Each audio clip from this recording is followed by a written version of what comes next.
I recently found a comic that I made as a tiny baby that didn't know anything. And now I'm going to reboot it as an adult who doesn't know anything. Yeah. So what better place to start than with the original? This isn't the original. See, there's a subtitle on there. So this one is actually a reboot that I made as a teenager. Sadly, the spiral-bound atrocity that was the true original did not survive the 15 years it took me to rubber band my iPhone to a painter's easel. I wrote that joke before I got this nice ring light, so I don't have it with me, but I do remember quite a bit of the story because there was sort of like just a core concept that I built up around with this one. I didn't actually set out to make a superhero comic when I was a dumb 8-year-old. It just sorta happened. I was going through that I want to be a scientist phase that all the kids go through before they learn you have to do math. So anyways, I was busy at work, drawing up a diagram, a formula, a recipe for a potion. Because science is obviously just making potions out of conditioner and shampoo in your sink. I wanted the potion to turn me into a creature, but not just any creature. I mean this specific creature. If you recognize this image, may I direct you to the senior citizen discount tier on my Patreon? But who is she? This is Eve from the hit video game Black and White, specifically from the Creature Isle DLC. Anyways though, I loved her. She is beauty, she is grace, she is everything an 8-year-old wants to be. Now, I had a pretty active imagination as a kid, but there was still a part of me that just kind of knew, this recipe I was making wasn't gonna work. I wasn't actually gonna get superpowers from it. And so my solution to that was if my drawing of a potion wouldn't turn real me into a superhero, then I would just make a drawing of me who I could turn into a superhero. Do you see where this is going? So suddenly there was a bank robbery, a drawing of a bank robbery, and of course my self-insert was going to save the day through gratuitous violence. And as she did this, she called out her own rendition of the catchphrase from the hit 2008 movie, Underdog. There's no need to fear.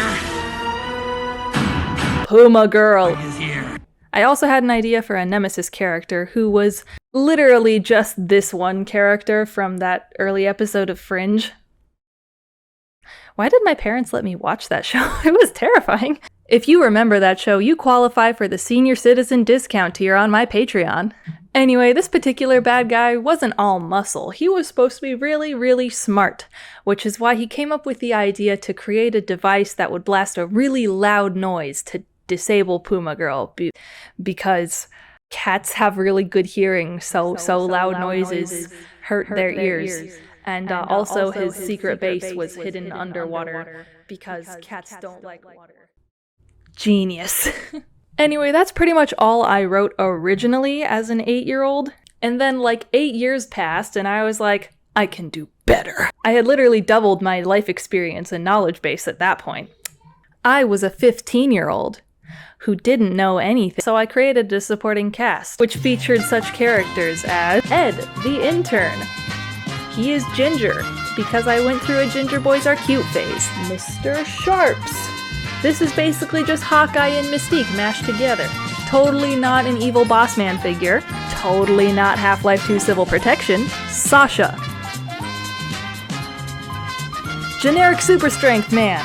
Argonian, a rogue ripoff based off of my own terrible misinterpretation of what rogues' powers actually are. School bully, but we're not at school. And lastly, an unused reskin of Wolverine. Can you tell I liked the X-Men? So, it's been another 8-ish years. I'm 23. Kinda just want to check my progress as an artiste and storyteller. So I've changed and refined huge parts of the story. It's now set in a more interesting version of the world, a little bit into the future. Not a lot, though. It is still set in Seattle, which I did not mention until now. It was set in Seattle because in my little brain, that was the cool big city nearby, you know? I've combined the roles of certain unnecessary characters, and I think it makes the amalgam that I've created a lot more interesting. Sharpen the plot hooks, patch the logic holes, you know. I've actually learned how to write dialogue that sounds like adults talking to each other. I was real bad at that part. One of the bigger things is I thought it would be interesting if Puma Girl was an old person now, like senior citizen. She qualifies. At this point, you've heard me mention my Patreon several times. Yes, I will be posting stuff over there that people can see that will be neat, and there will be a read ahead tier when I start actually publishing it. I know it's a little early to have a Patreon, so like, don't worry, it's not lost on me. I just wanted to make that joke so much. But yeah, for now, it's still in the early phases. I've been doing a lot of outlining and writing to really make sure that the story is nailed down before I start creating the art. I'll be talking about all of that in much more depth in the next video. So if you want to tag along and see how that goes, hit the subscribe button and leave me a comment. Help me stay motivated. Let me know that people are out here who are interested to know and want to see how this goes. Let me know in the comments if you want to see me make a video where I read through the entire rebooted version that I have here. It won't be like major spoilers for the story or anything because I'm rewriting so much and it's going to be a very, very new story, but it might be funny to see the absolute garbage that I wrote as a 15-year-old. But yeah, with that, go away.